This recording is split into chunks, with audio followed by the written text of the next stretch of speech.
Hello, my name is Abdul Malik Busari and I'm doing my CPR for exam 1 ECE 30411 electromagnetics, and I'm doing question 11. So the question is about flux density and surface charge densities. So the question says the electric flux density everywhere is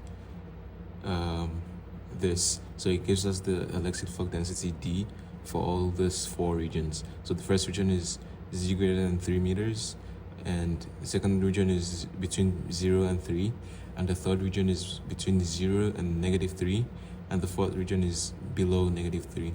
So first thing to do is to draw the Z-axis so you can picture what the question is asking. So first you need to understand what electric flux density means. So electric flux is the amount of charge that goes through a surface. That's the electric flux of a surface. But then when you say electric flux density, it's the amount of flux per meter squared that goes through a surface. So that's why you have, for example, the first one you have -1 coulomb per meter squared. So that means per meter squared, and for this surface, for Z greater than 3, the amount of flux that's flowing through is -1 coulombs in every meter squared. So now we're just gonna draw the Z-axis to see what we're talking about. So here we have the Z-axis. So 3, 2, 1, 0, and this is going to be XY axis, and this is -1, -2, and -3. So the first region is above Z greater than 3 meters. So the flux density in this region is -1. So we have a flux moving in this direction, and the value is -1. And the second region is between 0 and 3, so between here and here. So the flux in between that is -2, so it's moving in the negative direction, but -2.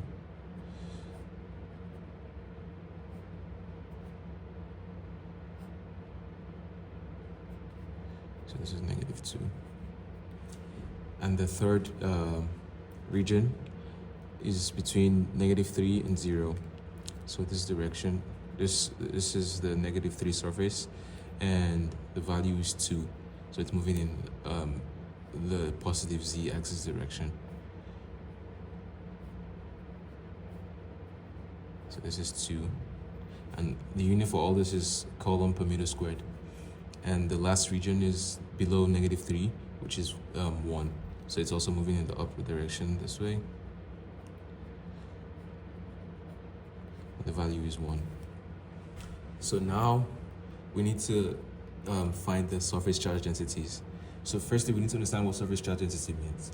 So the symbol for surface charge density is this, S, and surface charge density is the amount of charge flowing through a surface divided by the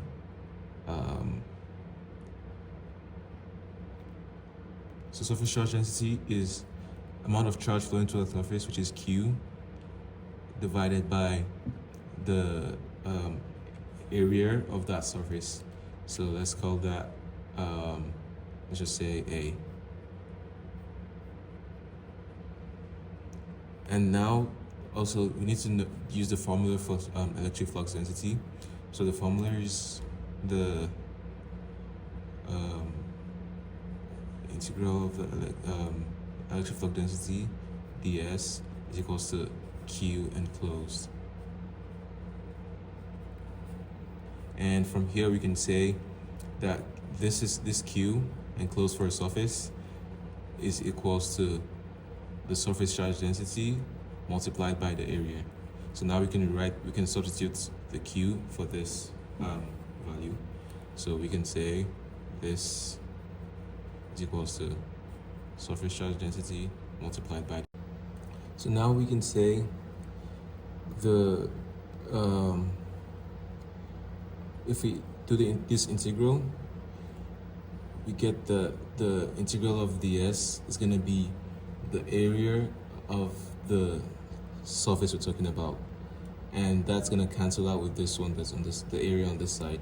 So now we're just going to have the electric flux density of that particular surface is going to be equals to the surface charge density, PS.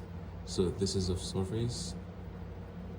So now we're going to use this formula for all the surfaces we have here. So the first surface we have is the 3 surface. So now the electric flux density for the surface is going to be the flux density of the top minus flux density of the bottom. That's going to be equals to the surface charge density, PS. So now for the first surface, for surface z equals to 3, the surface charge density is equals to the top is -1 subtracted from the bottom, which is -2. It's going to be -1 plus 2, which is equals to 1.